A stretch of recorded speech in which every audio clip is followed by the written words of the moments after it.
शादी हुई और शादी होने के 1 महीने के बाद 2 महीने के बाद या फ़ौरन उसके बाद पूछते हैं खुशखबरी कब सुना रहे हैं आप।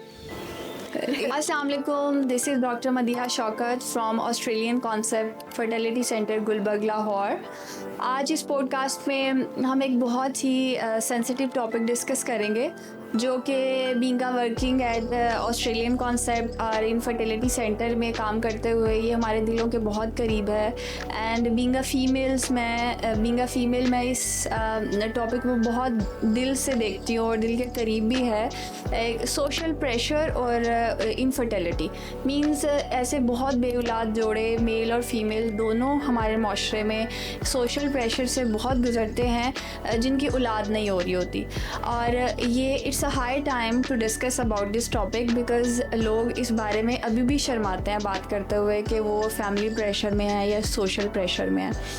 इस टॉपिक में बात करने के लिए एक वेरी एक्सपीरियंस डॉक्टर मेरे साथ है, मेरी कुलीग भी हैं और वो ऑलरेडी बहुत से सोशल प्लेटफॉर्म पे गायनी इश्यूज़ और बेऔलादी के इश्यूज़ के हवाले से अवेयरनेस भी प्रोवाइड कर रही हैं। Very kind of her to being a part of this podcast. So let's welcome doctor Nam Ahad. अस्सलाम वालेकुम डॉक्टर नम। वालेकुम अस्सलाम। Thank you so much Madiha, मुझे अपने साथ इस पॉडकास्ट का एक हिस्सा बनाते हुए। एक्चुअली मैं काफ़ी अरसे से कुछ टॉपिक्स जो हैं वो गो थ्रू कर रही थी। उसमें मुझे लगा कि it's a high time to talk about social pressure because आप ऑलरेडी एक सोशल अवेयरनेस के बारे में काफ़ी प्रोग्राम्स भी करती हैं और अवेयरनेस भी दे रही होती हैं। तो डेफिनेटली आपके करियर में बहुत सारे ऐसे कपल्स गुजरते हैं जो आपसे ये चीज़ें डिस्कस करते हैं।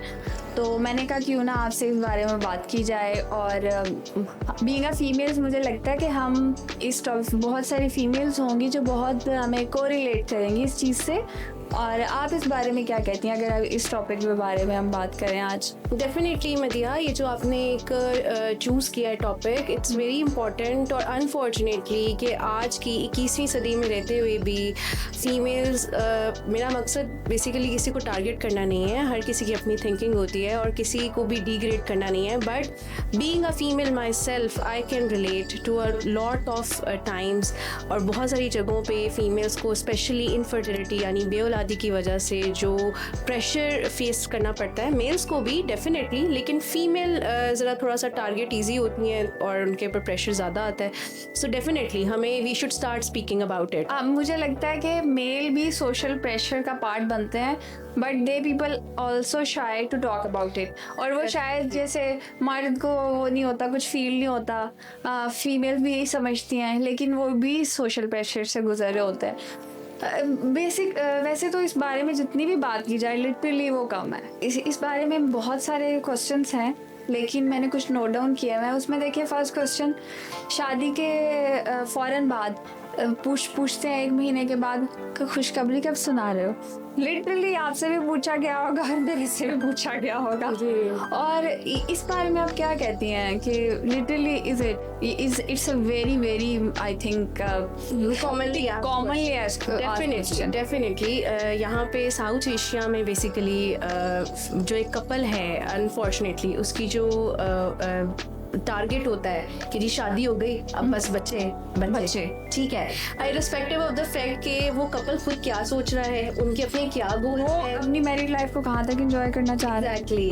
और हम बेसिकली कपल को ये पूछ के ये सवाल इटसेल्फ ही इतना ज़्यादा उनको इमोशनली टोल डाउन कर देता है, उनका मेंटल प्रेशर बढ़ा देता है कि अगर उन्होंने नॉर्मली कंसीव करना भी है तो बिकॉज ऑफ दिस प्रेशर वो नहीं कर पाते, इमोशनली बहुत स्ट्रेस आउट होते हैं कपल्स इस क्वेश्चन को लेके। तो ये तो कॉमनली आपसे मेरे ख्याल से जब आपके पास आप एक infertility centre Australian concept Gulberg 2 में आप काम कर रही हैं तो आप जब यहाँ पे पेशेंट्स आते होंगे जिनकी शादी को ऑलमोस्ट अब चाहे 10 साल भी हो गए हैं, वो आपको ज़रूर बताता होगा कि मेरी शादी के पहले साल ही 6 महीने बाद भी उन्होंने पूछ लिया। डेफिनेटली मदिया, और बेसिकली यही इशू है कि जब हम इतना ज़्यादा उसको स्ट्रेस आउट करते हैं ना कपल को, तो couple basically they start unnecessary medications. अगर हम मेडिकली भी देखें ना तो मेडिकल में भी हम शादी के पहले साल में we never prescribe any medication या कोई हम ट्रीटमेंट नहीं प्रिस्क्राइब करते। They have to live along and they have to enjoy. और मोस्टली कपल्स डू कंसीव, और जो कपल्स कुछ नहीं कंसीव करते पाते वो सेकेंड ईयर में, अब सेकेंड ईयर के बाद अगर वो नहीं कंसीव कर रहे, then we regard them as a part of infertility and then हम कहते हैं कि जी आप कुछ टेस्ट करवाएं, वो भी स्टार्ट करें बेसिक से। लेकिन होता क्या है अनफॉर्चुनेटली कि हम पेशेंट कपल को पूछ के इतना स्ट्रेस आउट कर देते हैं कि शादी के दूसरे महीने ही they start going to the doctors. और कुछ तो बेचारे, जाहिर है हम बीइंग पाकिस्तानी, हमारे पास हर जगह पे अवेयरनेस नहीं है, हमारे पास डिफरेंट क्लासेस हैं, ठीक है। कुछ तो ऐसे एरिया से बिलोंग करते हैं लोग जो कि डॉक्टर्स के पास भी नहीं जाते, they end up going to the places जहाँ उन्हें नहीं जाना चाहिए, नहीं जाना ठीक है? चाहिए। और अननेसेसरी वो इतनी मेडिकेशन ले लेती हैं कि आप यकीन करें कि मेरे पास जो क्लिनिक में पेशेंट्स आती हैं 22-23 साल की भी अगर फीमेल है ना, वो अगर इतनी अननेसेसरी मेडिसिन ले चुकी होती है कि उसकी जो ओवेरियन रिजर्व है, जो एग्स है, वो बिल्कुल कम हो जाते हैं जब तक वो किसी अच्छी ट्रीटमेंट पे आती है। तो ये हमें समझने की ज़रूरत है कि हमें इस प्रेशर को कम करना है, कम करना है इन एनी केस। Exactly. तो प्लीज़ आप जो सोशल प्रेशर कॉज कर रही हैं, चाहे वो आपके नेबर्स हैं, आपके रिलेटिव्स हैं, आपके फैमिली मेम्बर्स हैं, प्लीज़ आप जो न्यूली वेड कपल है उससे रिलैक्स होने दें as much as you can. ये उनके लिए हेल्प आउट होएगा, बहुत बड़ी हेल्प होएगी आई थिंक उनके। Exactly. Okay, Dr. Anam, it's a very precise discussion about first question जो हमने डिस्कस किया कि खुशखबरी कब सुना रहे हो। तो जब सोशल प्रेशर क्रिएट होना स्टार्ट होता है तो आपको लगता है कि वो पेशेंट को ट्रीटमेंट लेने की तरफ माइल करता है या उन्हें रोकता है? ट्रीटमेंट लेने से रोक सकता है, रोक भी सकता है। एक तो माइल तो होते हैं, वो अननेसेसरी जगहों पे जाना शुरू हो जाते हैं जैसा आपने बताया। तो क्या सोशल प्रेशर ये भी कॉज कर सकता है कि पेशेंट ट्रीटमेंट लेने से रुक जाए? डेफिनेटली सोशल प्रेशर जब हम कपल्स को प्रेशराइज करते हैं, वो एक तो वो क्लास है ना जो कि अननेसेसरी अनड्यू मेडिकेशंस की तरफ चल जाती है। कुछ हमारे ऐसे भी कपल्स हैं जो कि बहुत शाय फील करते हैं, ठीक है। Even in a marriage I can see couples आते हैं मेरे पास, वो बहुत ज़्यादा इतने ओपन नहीं होते आपस में, ठीक है। फीमेल जो होती है वो अपने हस्बैंड से नहीं खुल के डिस्कस कर पा रही होती है अपने साइकिल इरेगुलरिटी की चीज़ें, ठीक है। और मेल का अगर कोई इशू है तो वो फीमेल के साथ नहीं डिस्कस कर पा रहे होते। तो बजाय इसके कि हम जो है अगर हम पेशेंट कपल्स को लेकर सपोर्टिव होंगे एज अ सोसाइटी भी, तो ये हेल्प आउट करेगा उन कपल्स को जो कि शाय फील करते हैं गोइंग टू अ डॉक्टर, ठीक है। तो वो अगर टाइमली आएंगे तो उनका टाइमली टेस्ट हो जाएंगे और टाइमली उनका ट्रीटमेंट हो सकेगा, ठीक है। Exactly. तो इसका सबसे नंबर 1 रूल तो ये है कि इन मैरिज भी husband and wife they should be open to each other, they should talk with each other कि अगर कुछ फीमेल को कोई इश्यूज फेस हो रहे हैं किसी भी चीज़ को लेके, कोई साइकिल इरेगुलरिटी को लेके, कोई फिजिकल फैक्टर को लेके, देन दे शुड डिस्कस। और अगर हस्बैंड को भी कोई इशू फील हो रहा है तो सबसे पहले तो कपल की आपस में इतनी अच्छी कम्युनिकेशन स्ट्रांग होनी चाहिए। जब वो आपस में कम्युनिकेशन स्ट्रांग होगी ना, then they can rise as a couple. उनकी अपनी लाइफ के लिए भी, लाइफ लॉन्ग जो मैरिटल है लाइफ, उसके लिए भी ये बहुत इंपॉर्टेंट है कि they should discuss with each other. और एक तो ये कि शादी के पहले साल में अननेसेसरी मेडिकेशंस पे ना जाएं, बट अगर आप ट्राई कर रहे हैं और कंसीव नहीं हो पा रहा तो बजाय इसके कि आप प्रेशर लें और शाय फील करें और किसी से बात ना करें, आप टाइमली फर्टिलिटी सेंटर पर आएँ, ठीक है। Exactly. ताकि फर्टिलिटी सेंटर में वो डॉक्टर्स होते हैं जो माहिर हैं इन ट्रीटमेंट्स को लेके, उनको पता है कि एक कपल है उसके किस बेसिक टेस्ट को हमने देना है, ठीक है। मेल के एक बेसिक सा टेस्ट है सीमन एनालिसिस, और फीमेल के कुछ हार्मोन्स हैं और एक बेसिक अल्ट्रासाउंड है। तो ये एटलीस्ट बेसिक वर्कअप कराएं ताकि आपको पता चले कि व्हाट इज़ द रीज़न आपका बेबी क्यों नहीं हो पा रहा, ठीक है। और उसके बाद फिर आप जो है वो टाइमली जो भी ट्रीटमेंट हो। और ये हमारे फर्स्ट डिस्कशन से रिलेट करता है कि जब प्रेशर ही क्रिएट हो गया कि बच्चा खुशखबरी खुशखबरी खुशखबरी, और उसके बाद वो बेचारे दोनों बस खुशखबरी में ही खो जाते हैं। उन्हें ये नहीं पता होता कि अपने अपनी मैरिड लाइफ को किस तरह आगे लेके चलना है। और यही चीज़ दोनों में फिर तनाव पैदा करती है, फिर लड़ाइयाँ झगड़े, और फिर कैसे वो ट्रीटमेंट लेंगे being a couple, as a couple कैसे जाके। डेफिनेटली उनकी फीमेल कंपैटिबिलिटी कहीं और जा रही होगी, फीमेल कहीं और जा रहा होगा, बस वो अपने ही बेचारे उसमें रहेंगे, ऐसे ही है। जो कि अच्छी बात नहीं है। बीइंग अ डॉक्टर डेफिनेटली आपके पास बहुत सारे ऐसे कपल्स आते होंगे जिन्हें आप काउंसलिंग भी करती होंगी उनकी, और जो एक डॉक्टर की काउंसलिंग होती है उससे बेहतर मेरा नहीं ख्याल। एग्जैक्टली यहाँ पे मैं ऐड करना चाहूँगी मदिया कि जो इनफर्टाइल कपल्स है ना, उनका जो साइकेट्रिक इश्यूज इतने ज़्यादा हो जाते हैं ना, जो प्रेशर की वजह से अननेसेसरी, ठीक है, उनकी हमें ट्रीटमेंट तो करनी ही होती है, but we have to counsel them psychiatrically, because वो इस चीज़ को लेके इतना डिप्रेस हो चुके होते हैं। आप देख लें जितने आपके पास इनफर्टाइल कपल्स आएंगे, whenever I ask them कि are you in a depression, वो कहते हैं हाँ जी डॉक्टर साहिबा, प्रेशर एंजाइटी तो है। तो फिर बेबी कैसे होगा? बेबी कैसे होगा? डेफिनेटली। और डिफरेंट और फिर चीज़ें ज़ाहिर है आपको, आपकी स्ट्रेस रिलेटेड, आपकी शुगर, ब्लड प्रेशर, डिफरेंट और कोमॉर्बिडिटीज़ है ना, जो डिफरेंट और मेडिसिन जो डिजीजेज हैं जो स्ट्रेस से रिलेटेड है। तो सिर्फ एक बच्चा ही नहीं हो रहा, उसकी स्ट्रेस की वजह से वो इतना उस सर्कल में, एक विशियस सर्कल है जो स्टार्ट हो जाता है, और अननेसेसरी फिर एंटी डिप्रेसेंट्स, शुगर है, ब्लड प्रेशर है, स्ट्रेस रिलेटेड बहुत सारे ये फैक्टर्स।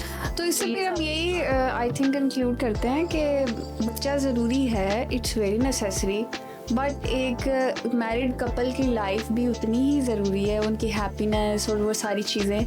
तो प्लीज़ जितना हो सके, बीइंग अ सोसाइटी या being a relative of that couple और being a family member of that couple, हमें उन्हें सपोर्ट करना चाहिए इस जर्नी में, बजाय इसके कि हम उन पे प्रेशर क्रिएट करके जो चीज़ एक हैप्पीली हो सकती है वो भी ना हो पाए। Very good discussion doctor Anam. और हम लोगों ने जैसे 2 क्वेश्चंस को अपने एड्रेस कर लिया, और वो सुनने वाले और देखने वालों को पता भी चल गया होगा कि हमने किस तरह इससे कोप अप करना है। तो हमारी सोसाइटी में ब्लेम ज़्यादा जो है वो औरत पे भी डाल दिया जाता है, जो कि एक डिलेमा है, ठीक है। तो आप क्या कहती हैं कि वाकई ऐसा है? मुझे तो लगता है, जो मेरे पास मैं जिन पेशेंट से या फैमिली मेम्बर जिससे भी मिली हूँ, मुझे लगता है कि औरत बेचारी ज़्यादा इसमें आ जाती है, इवन दो मेल भी आ जाते हैं। मैं मेल के भी उतने ही हक में हूँ कि वो भी सोशल प्रेशर में, लेकिन आप इस बारे में क्या कहते हैं? Definitely women and females being an easy target, उनको बातें तो ज़्यादा फेस करनी पड़ती हैं, ये तो है हमारी एक सोसाइटी का डिलेमा। हालांकि मैं यहाँ पे ऐड करना चाहूँगी कि बीइंग अ डॉक्टर 40% जो आपकी इनफर्टिलिटी है वो फीमेल फैक्टर से कॉज हो रही है, और 40% ही मेल की वजह से कॉज हो रही है। तो मतलब इक्वली मेल भी रिस्पॉन्सिबल है इनफर्टिलिटी के लिए एज फीमेल, ठीक है। और बाकी जो 20% है वो अनएक्सप्लेन इनफर्टिलिटी ज़ाहिर है, जिसमें कोई रीज़न नहीं है और इनफर्टिलिटी हो रही है। तो हमें फीमेल्स को टारगेट नहीं करना है, हमने we have to be show kindness to them, ठीक है। यही हमारा इस पॉडकास्ट का मकसद है। ऐसे तमाम लोग जो सुन सकते हैं, we have to be very supportive, क्योंकि इट्स वेरी सेंसिटिव इशू। और अब जैसे जैसे टाइम गुजर रहा है, I think because of awareness, लोगों में इनफर्टिलिटी की अवेयरनेस बढ़ती जा रही है, और इनफर्टाइल कपल्स और ज़्यादा रिपोर्ट हो रहे हैं।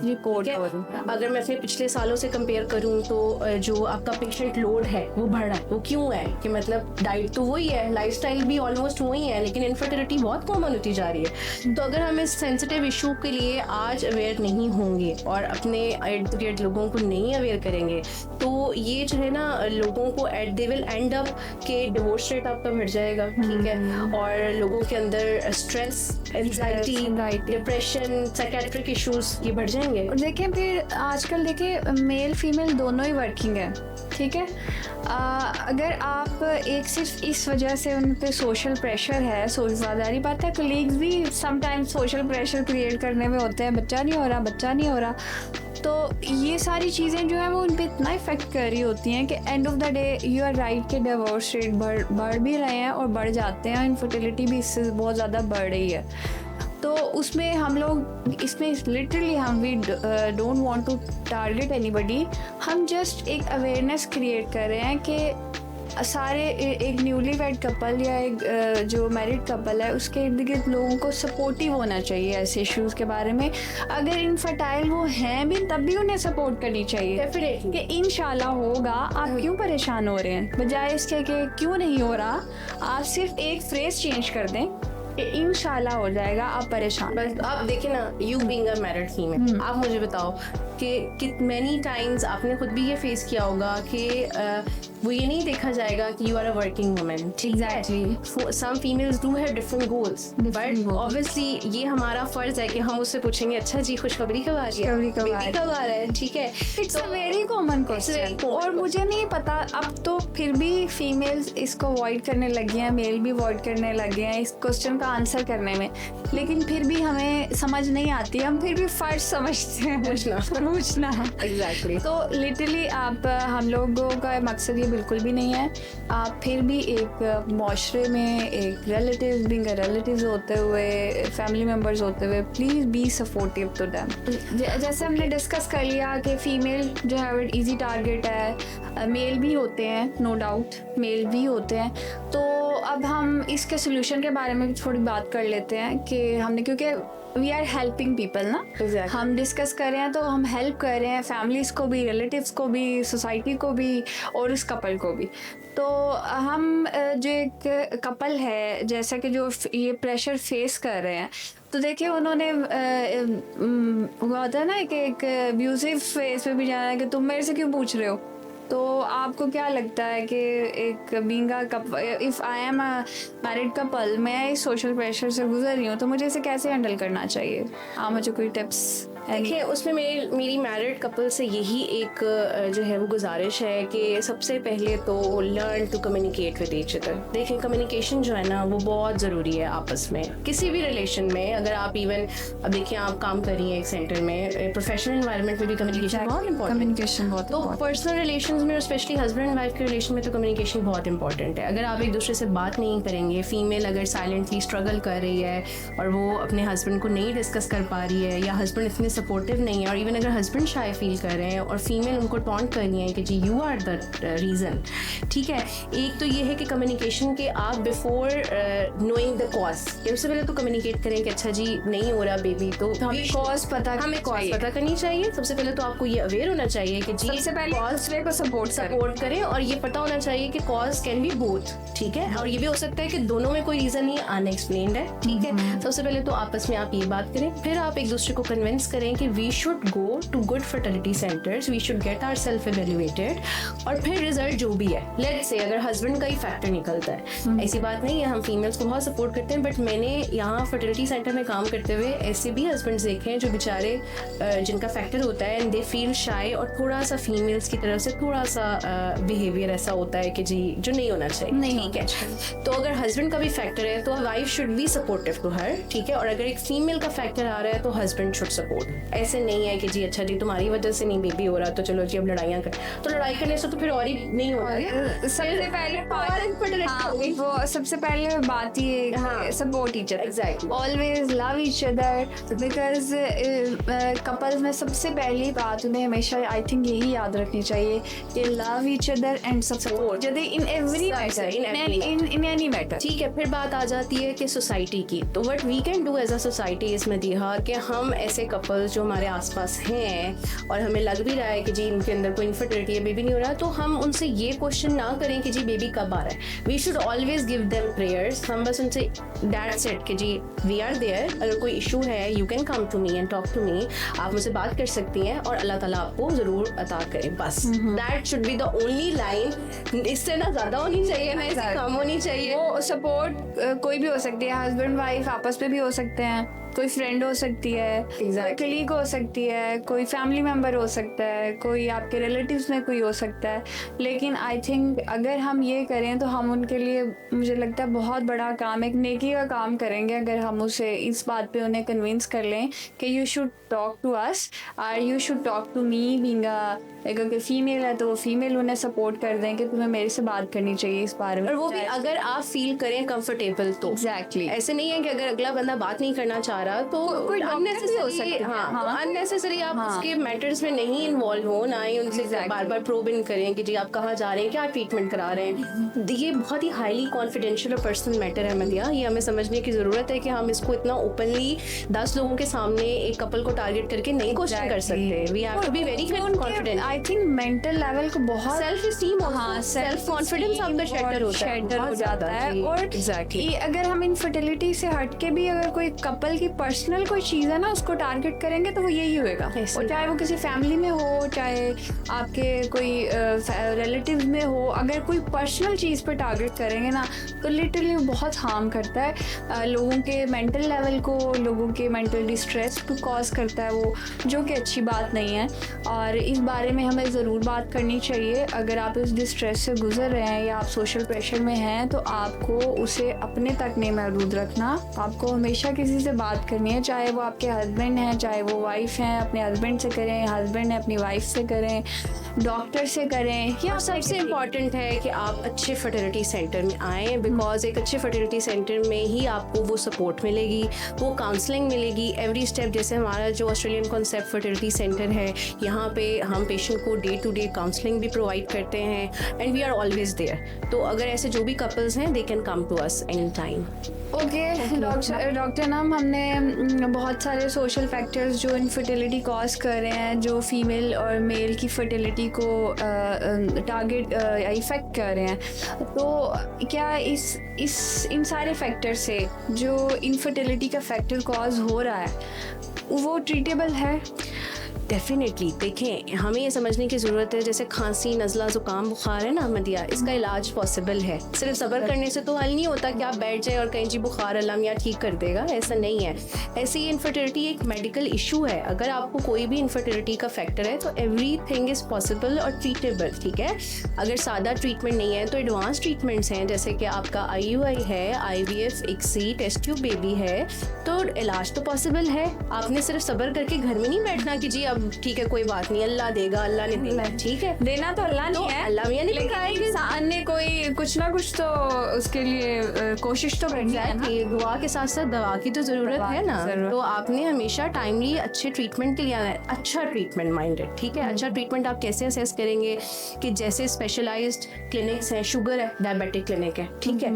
आपका कोई हड्डियों का मसला है, ऑर्थो क्लिनिक है। ऐसे ही अगर आपको बेऔलादी का मसला है ना तो फर्टिलिटी सेंटर्स हैं, ठीक है।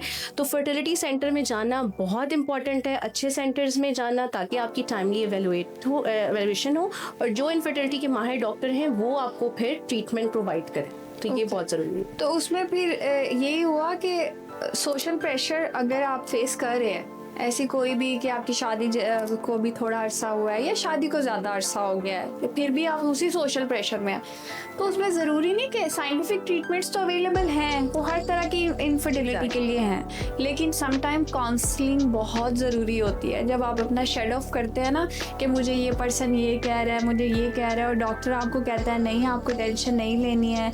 लिटरली मैं अपनी फ्रेंड से अक्सर कोई बातें जो हो शेयर कर ले तो इंसान की आधी बीमारी उधर ही दूर हो जाती है, या कोई भी मेंटल डिस्ट्रेस जो होता है वहीं पे दूर हो जाता है। यही तो बात है ना, यही तो सपोर्ट है, यही तो सपोर्ट करना है, यही तो मकसद है इस पॉडकास्ट का, लोगों को ये अवेयरनेस प्रोवाइड करना। We should support each other, being a females, being a males भी, इवन दो एक दूसरे को सपोर्ट करें तो लिटरली बहुत अच्छा होगा एक माशरे के लिए और एक फैमिली के लिए। एक फैमिली अगर आपके ये सारी डिस्कशन से अगर किसी के माइंड में एक पॉजिटिविटी आती है तो लिटरली हमारे इस पॉडकास्ट का या इस डिस्कशन का मकसद पूरा हो जाएगा।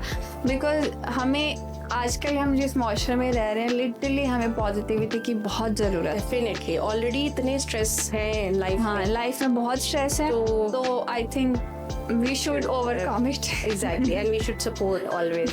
Okay, तो at the end डॉक्टर नाम आई वुड लाइक कि आप एक, बिकॉज आप एक सोशल अवेयरनेस भी स्प्रेड कर रही हैं डिफरेंट सोशल मीडिया के प्लेटफॉर्म पे, तो आप एक अच्छा सा, प्यारा सा, खूबसूरत सा मैसेज दें हमारे सुनने वालों को और देखने वालों को कि वो एक पॉजिटिव मैसेज होना चाहिए कि वो। जी, तो मेरा जो मैसेज है वो यही है तमाम इनफर्टाइल कपल्स के लिए कि अगर आपको ये लगता है कि घर बैठे आपका इलाज हो जाएगा तो ऐसा नहीं है, आपको एफर्ट करनी पड़ेगी। घर बैठ के कुछ भी नहीं होगा और टाइमली आपको एक अच्छे इलाज के लिए एक अच्छे फर्टिलिटी सेंटर पे आना पड़ेगा। जैसा कि हमारा जो सेंटर है ऑस्ट्रेलियन कॉन्सेप्ट गुलबर्ग में मौजूद है, तो अगर आपको ये पॉडकास्ट पसंद आया है या अगर आपने कुछ भी इससे लर्न किया है और फर्दर आपको सपोर्ट चाहिए, then you can come to me, और आप जो है नीचे दिए गए नंबर्स पे you can take the appointment and you can come any time and we can discuss your case. और याद रखें, इनफर्टिलिटी, बेऔलादी, चाहे वो किसी सोशल प्रेशर की वजह से है या किसी साइंटिफिक रीज़न की वजह से है जो कि आप एवेल्यूएट कराएं, वो काबिल इलाज है। इसलिए अगर आपको जैसे ही पता चले कि आप इस मसले से गुजर रहे हैं, तो जैसे डॉक्टर ने हमने आपको बताया कि आपने एज सुन एज पॉसिबल एक अच्छे फर्टिलिटी सेंटर से ज़रूर रब्ता करना है और ज़रूर हेल्प लेनी है आपने इस बारे में, because it's treatable. Okay, thank you so much, take care, अल्लाह हाफिज़।